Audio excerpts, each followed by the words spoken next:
Bismillahirrahmanirrahim. Assalamualaikum warahmatullahi wabarakatuh. Salam sejahtera, salam perpaduan dan salam Malaysia Madani. Yang berusaha, Tuan Pengerusi Majlis, Barisan Hakim Arif lagi bijaksana, Div-Div berhormat, guru-guru yang saya hormati serta rakan-rakan yang saya kasihi sekalian. Hadirin yang saya muliakan, bayangkan sebuah rumah yang indah tetapi tidak mempunyai tiang yang kukuh. Walau secantik manapun binaannya, rumah itu pasti akan runtuh apabila dilanda ribut. Begitulah juga sebuah negara. Negara yang maju bukan sahaja bergantung pada bangunan pencakar langit, teknologi yang canggih atau ekonomi yang kukuh, tetapi turut bergantung pada nilai, prinsip dan jati diri rakyatnya. Di sinilah lahirnya rukun negara, iaitu ideologi kebangsaan yang menjadi panduan hidup seluruh rakyat Malaysia.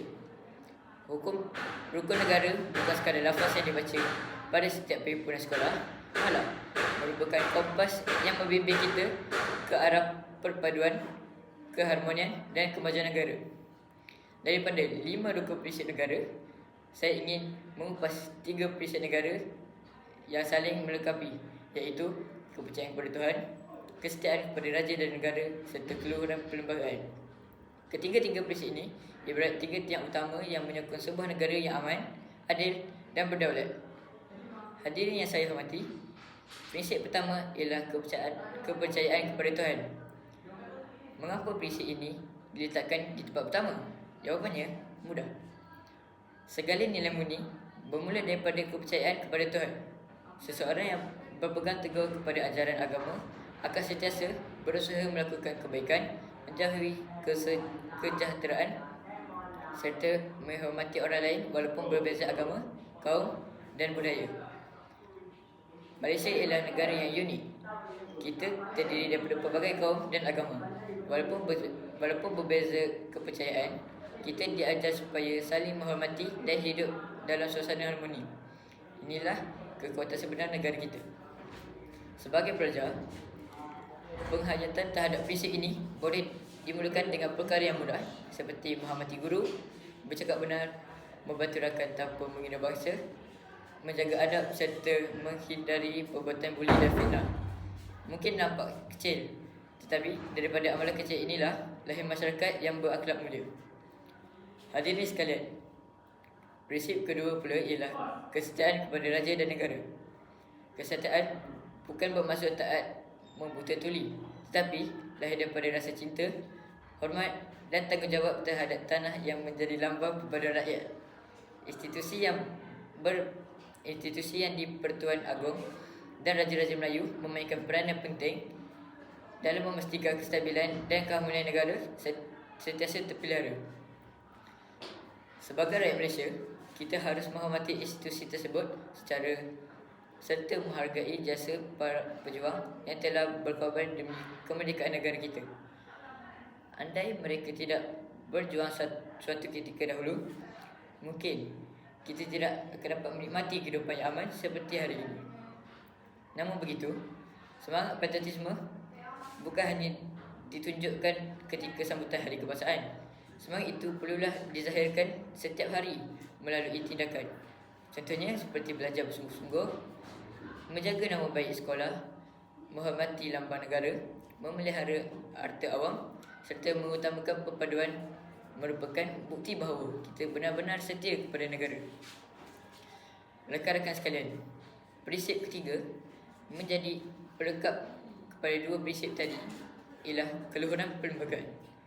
Perlembagaan persekutuan ialah undang-undang tertinggi negara. Semua pihak, sama ada rakyat biasa maupun pemimpin, tertakluk kepada perlembagaan. Tiada sesiapa pun yang berada di atas undang-undang.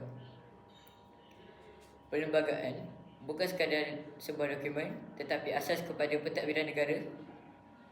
Melaluinya, hak rakyat dilindungi, keadilan ditegakkan dan keamanan dipelihara. Perlembagaan juga menjadi perpaduan dalam memastikan keharmonian masyarakat berbilang kaum terus kekal. Sebagai generasi muda, kita perlu memahami bahawa menghormati perlembagaan bermaksud menghormati undang-undang. Jangan menyebarkan berita palsu, jangan melakukan vandalisme, jangan membuli dan jangan mencetuskan kebencian yang boleh memecah belahkan masyarakat. Sebaliknya, jadilah generasi yang beretika, bertanggungjawab dan sentiasa menghormati hak orang lain. Hadirin yang saya hormati, persoalannya, apakah hubungan antara tiga-tiga prinsip ini? Jawapannya cukup jelas. Kepercayaan kepada Tuhan melahirkan insan yang berakhlak mulia. Kesetiaan kepada raja negara melahirkan rakyat yang cintakan tanah air. Manakala keluhuran perlembagaan memastikan setiap rakyat hidup dalam suasana yang adil, aman dan teratur. Apabila ketiga-tiga prinsip ini diamalkan bersama, lahirlah sebuah masyarakat yang bersatu padu, saling menghormati dan sentiasa meletakkan kepentingan negara mengatasi kepentingan diri sendiri. Hadirin sekalian, kita sebagai generasi pewaris negara mempunyai tanggungjawab yang besar. Masa depan Malaysia bukan hanya terletak di tangan pemimpin, malah berada di bahu kita semua. Jika hari ini kita menghayati rukun negara, esok kita akan dapat menjadi pemimpin yang berintegriti. Jika hari ini kita memupuk perpaduan, esok Malaysia akan terus menjadi negara yang aman. Jika hari ini kita menghormati perlembagaan, esok keadilan akan terus terpelihara. Marilah kita membuktikan bahawa rukun negara bukan sekadar hafalan kita ketika perhimpunan, tetapi menjadi amalan dalam setiap langkah kehidupan. Sebelum saya mengakhiri pidato ini, izinkan saya meninggalkan sebuah pesanan. Kepercayaan kepada Tuhan membentuk akhlak. Kesetiaan kepada raja dan negara membina semangat patriotik. Keluhuran perlembagaan menjamin keadilan.